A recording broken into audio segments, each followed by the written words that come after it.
বিদেশে থাকলেও কিছু মুহূর্ত আছে যা এক নিমিষে আমাদের ছোট্টবেলায় ফিরিয়ে নিয়ে যায়। আজকের ব্লগটা ঠিক সেরকমই। আজ উইকেন্ড, অফিসের ব্যস্ততা থেকে একটু বিরতি, তাই আমি আর আমার সোনা দুজনে মিলেই চলে গেলাম সামনের গ্রসারিতে শপিং করতে। মলে ঢুকেই এদিক সেদিক ঘোরাঘুরির পর অনেক কিছুই কেনাকাটার করা ছিল, উইকলি শপিং যেহেতু। হঠাৎ চোখে পড়ল টাটকা কালো জাম। বিশ্বাস করুন, সেই মুহূর্তে আমার মনে হলো আমি যেন আবার সেই ছোট্টবেলায় ফিরে গেলাম।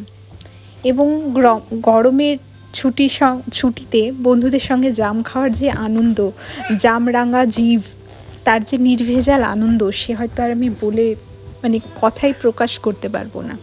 আর একটু এগোতেই দেখলাম লিচু, বেশ টাটকা, এবং লিচু আমি কিনেও ছিলাম, মিষ্টিও ছিল। দাম ছিল 10 দিরহাম মতো, আর জামটা ছিল 16 দিরহাম মতন। তারপরেই চোখে পড়লো কাঁঠাল। এখানে না কাঁঠালটা একটু কেটে পিস পিস করে বিক্রি হয়, পুরো কাঁঠাল আমি এখানে বিক্রি হতে দেখিনি। তবুও এখানে একটা বাঙালি মার্কেট আছে, যেখানে বাংলাদেশি কিছু লোকজন, ভালো একটা মার্কেট, আমাদের ওখানে যেমন হাট বসে সেরকম হাট মতন বসায়। ওখানে গোটা কাঁঠালও পাওয়া যায়। আমি ওখান থেকেও একদিন কাঁঠাল কিনে এনেছিলাম। এবছর আমি কাঁঠাল খেয়েছি, আমার কাঁঠাল খেতে বেশ ভালো লাগে। মোটামুটি আম, জাম, কাঁঠাল, লিচু, খেজুর, মেঠো জিনিস যে সমস্ত ফল হয় আমার বেশ ভালোই লাগে খেতে সেগুলো। কি বলবো, খুব একটা আপেল অরেঞ্জ এগুলোর ভক্ত আমি কোনো দিনই নই। আর আপেলের গন্ধ শুকলেই আমার কেমন একটা লাগে। এই যে দেখুন লিচুগুলো কি ফ্রেশ না। লিচু এবং জাম দেখলেন, এগুলো হচ্ছে চেরিও আমি কিনে এনেছিলাম। চেরি 15 দিরহাম দাম নিয়েছিল। চেরিগুলোও ভীষণ মিষ্টি ছিল, টক মিষ্টি দুটোই মিলিয়ে মিশিয়ে ছিল। আর এই যে দেখুন 2 রকমের কাঁঠাল এখানে বিক্রি করছে। কাঁঠালগুলো একটা থাইল্যান্ডের আর একটা অন্য কোনো একটা কান্ট্রির হবে। স্ট্রবেরিও ভীষণ ফ্রেশ, যদিও স্ট্রবেরি, ব্লুবেরি এগুলো এখানে 12 মাসই পাওয়া যায়। যাই হোক, শপিং করতে করতে স্মৃতির ফাঁকে কী সমস্ত জিনিস ছোট্টবেলা সব কিছু মনে পড়ছিল। এসব ফিরে একটু বেরোলাম, এবং বেরিয়েই কিয়ান আইসক্রিম খাবো বলেছিল, যে জন্য ওকে একটা আইসক্রিমও কিনে দিলাম। এটা নেক্সট ডে, সকাল উঠে পড়েছি, এবং সকালবেলায় বানাচ্ছি আমার এবং মায়ের দুজনেরই ফেভারিট দোসা।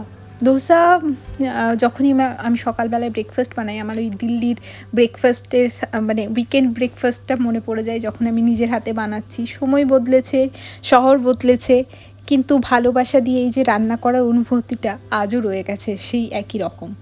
এখন সেই ভালোবাসার অংশীদার হয়েছে আমার ছোট্ট সোনা এবং শাশুড়ি মাও। আগে যদিও আমি আমার হাজব্যান্ড দুজনে থাকতাম, যদিও হাজব্যান্ড দোসা খুব একটা পছন্দ করে না, তাই আমার মা এবং আমি দুজনে খাই। মা ভীষণ পছন্দ করেন দোসা, এবং আমিও পছন্দ করি। এরপর শুরু হলো নতুন সপ্তাহের প্রস্তুতি।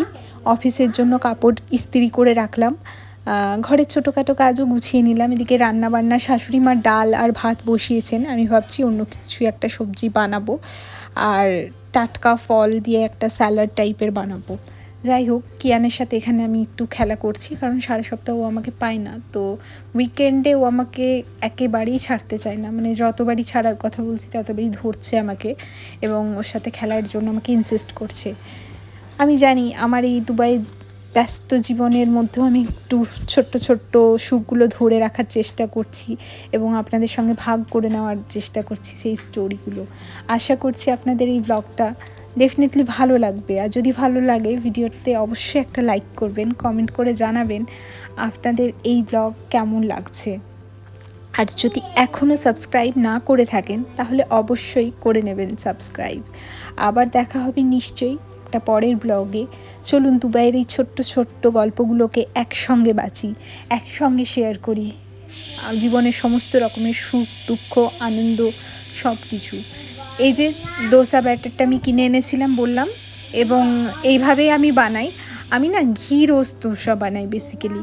আমার এই ঘি দিয়ে বানানো ব্যাপারটা বেশ ভালো লাগে, টেস্টি লাগে, ঘিয়ের একটা স্মেল আসে।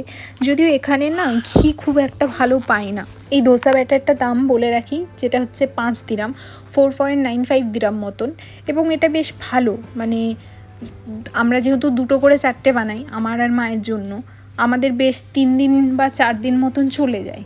আর এটা একটা এক্সপায়ারি ডেটও আসে।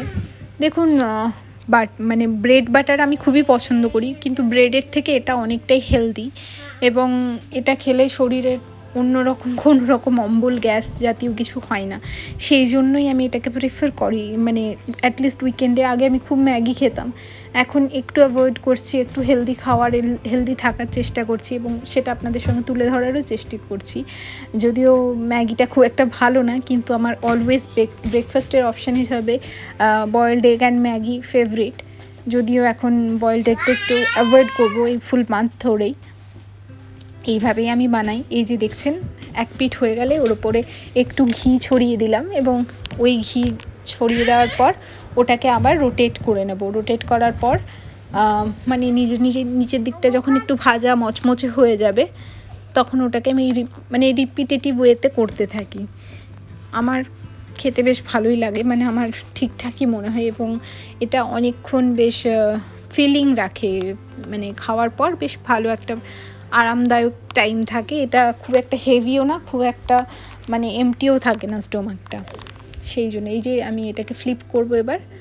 ফ্লিপ করার পর দেখতেই পাচ্ছেন কি সুন্দর একটা গোল্ডেন ইয়েলো কালারের হয়ে গেছে। একটা ভালো স্মেলও আসছে, সেটা হচ্ছে আমাদের ঘিয়ের স্মেলটা একদম পারফেক্ট গোল মতন হয়েছে।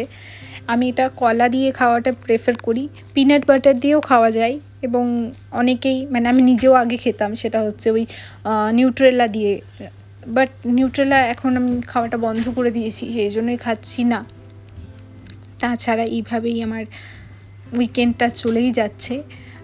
ঘরের কিছু জামা কাপড় গুছানোর আছে, সেগুলোকে গুছিয়ে নেব, এবং তারপর কিয়ানকে স্নান করাবো, কারণ ও আজ বলে দিয়েছে যে মামামের কাছে স্নান করবে। এখন কিয়ানের সাথে আমি একটু খেলা করছি। কি হয়েছে? কি হয়েছে? এটা কি হয়েছে? ব্যাক হয়েছে। কি ব্যাক হয়েছে? ওই ওই আলু ডলতে গিয়ে পড়ে গিয়ে ভেঙে গেছে। কি ভেঙে গেছে? টর্চটা ভেঙেছিস তুই? বাবা মারবে তোকে। কি দিয়ে মারবে? লাঠি দিয়ে মারবে। কান্না করবো?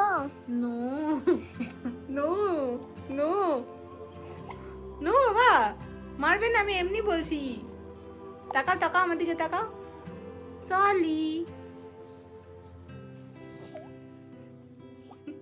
ঢঙ্গি, এদিকে তাকা। সলি বাবু, সলি। চলো ঘুমিয়ে যাবে আজকে? সমুদ্রে যাবে আজকে? সমুদ্রে স্নান করতে যাবে তুমি? যাবে? তাকাও আমার দিকে, তাকাও একটু। মামাম প্লিজ। সরি মামাম। কান্না করতে। তোমার নাম কি? এটা নিও। তুমি নিও?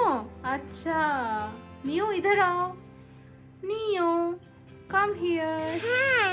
হাই নিও, হাই নিও, হোয়াট আর ইউ ডুইং? ও বেটা নাই ডুইং ডগ। এরপর কিয়ানকে তেল মাখিয়ে ওকে স্নান করাবো, এবং স্নান করানোর পর আমি নিজেও একটু হেয়ার কেয়ার করব, এবং হেয়ার কেয়ারের জন্য আমি এই হেয়ার প্যাকটা বানিয়ে রেখেছি। এই যে দেখুন, দই, কলা, হানি আর একটু কফি পাউডার মিক্স করে ওটাকে আমি ওভার 1 ঘন্টা মতন রেখে দেবো। বাই, দেখা হবে পরের ব্লগে। টাটা।